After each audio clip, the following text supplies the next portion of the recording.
Did I mention the Institute for Effective Leadership and Bud Patcher back there? Did I mention it? Just checking. Dwight Eisenhower, everybody know him? He was a shortstop for the Phillies. He couldn't break through because of Steve Jeltz. Okay? That's for the old baseball fans here. Anybody know Steve Jeltz? A lifetime average of what? 142 or something. Leadership is the art of getting someone else to do something you want done because he or she wants to do it. Isn't that great? Here's a guy who's a general, leading people in war. Leadership is getting people to do what you want them to do because they want to do it. Yeah. How do you do that? How do you do that? Well, one of the ways is that you have to know what you want them to do. And you have to have your mission, your values, your philosophy in place. Because if you're all over the place, or you vacillate, what do they say? What do they call it in the election? Flip-flop. If you're a flip-flopper, okay, your people know that you flip and flop. I mean, the only thing if you're in the fish business, you can be a flip and flop. Okay, but not if you're in any other kind of business. You don't want things flipping and flopping unless you sell flip-flops. You can be in the flip-flopper, in the flip-flop business. But outside of that, you don't want to be flipping and flopping. So, be consistent. Make sure that the people you hire understand your philosophy, whatever it is. It doesn't have to be my crazy philosophy, my people before profit. You may make it profit before people. There's no good, no bad, no right, no wrong, no better, no worse, as long as nobody's getting hurt, physically or mentally abused, okay? Tremendously ripped off. That's my perspective. That's my perspective. But again, nobody is on their deathbed saying they wish they closed the Dink account.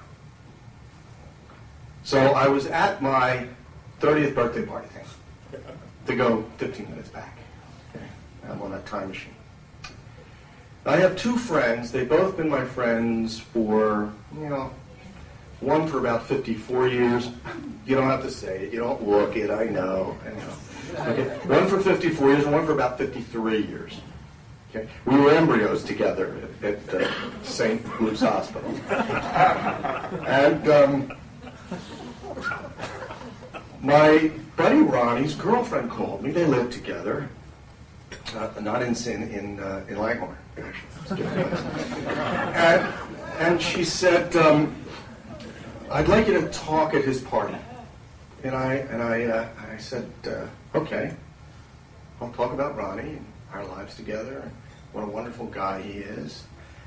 And she said, "No. I mean, if you could be funny and kind of roast him." And I said to her, "How do you do that to Ronnie?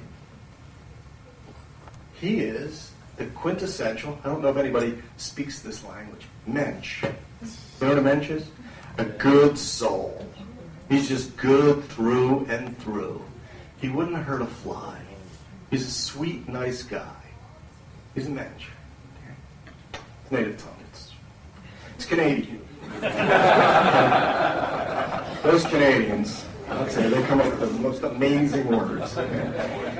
And I said, I can't do it. I can't think of anything like negative about Ronnie. So I had to make stuff up. I had to make stuff up about Ronnie.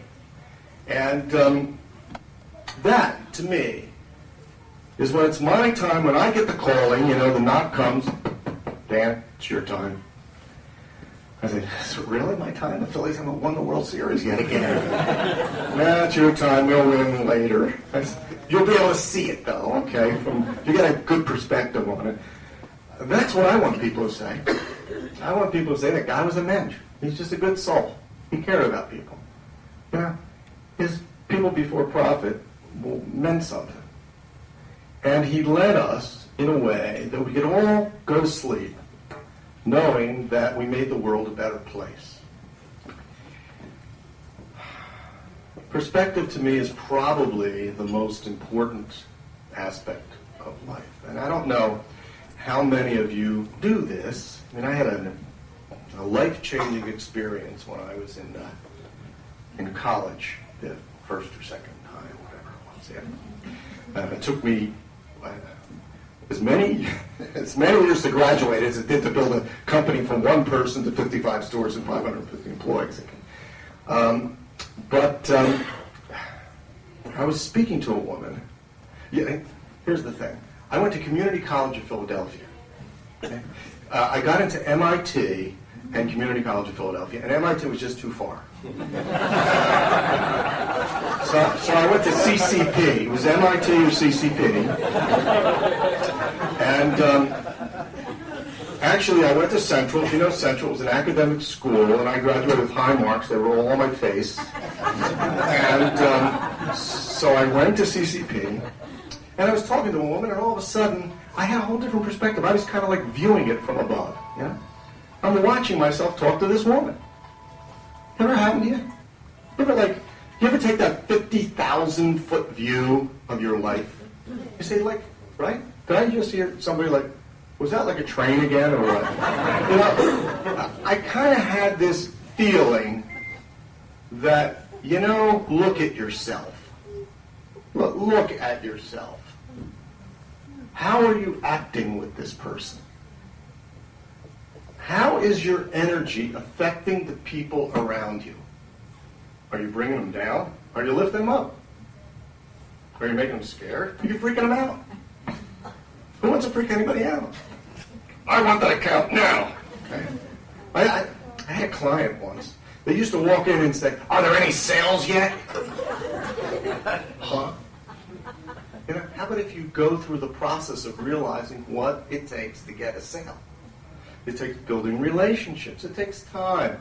It takes having some camaraderie with people. Maybe your sales cycle's a minute. Oh, Super Bowl. Okay, I'll take one of those and a piece of gum. Or maybe it's a year. Well, you know, it's a bidding process, and it has to go up to corporate. Okay. So it's a different process. People have to understand the process. And to lead people, you have to understand the process of your sales, of your management team. Make sure that they have the same perspective as you. Sometimes stand back. I wrote a book called Stand Back a Second, Just Don't Fall Off the Edge. Don't fall off the edge. It's not a good thing. But stand back. View yourself. View yourself. And say, how am I affecting the people around me? What am I doing to those around me? I'll never forget that I have a sort of a very focused, dominant behavior about me. You know, I zone in on things. When I'm just me, I'm hanging out and I'm okay. Just sit me on my couch with my work boots up on the pillows and I'm good. But in business, I'm very targeted. And one time and this is something that everybody I think should think about. One time I was driving home and my son was having a party at my house. And somebody parked in front of the garage and I wanted to pull in. Long day. There's my space. I want to hit that garage door. I park in front of the person who's parked in front of the person who's got my space. And I walked into the house and I said, and there they were all in the den. And I said, "Who's parked in front of my space? Move your car." Now, see, I was still on my dominant side here. And my son walked up to me and he said, "Dad, you didn't have to say it like that. These are my friends." He could have said, "Pardon me. Somebody inadvertently parked in front of my parking, you know, where I pull in. But if you could move the car, that'd be great. I'd appreciate it." And you know what? My son, and we should all learn from our children, and I'm sure we do, taught me a great lesson that day, is to leave that drive somewhere inside myself. That energy can be there, but the language that I use, the way I interact with people, the way we all interact with people, the things we say, the stuff we do, the energy we put out, affects everybody around you. It creates harmony or disharmony. It creates people who produce or don't produce.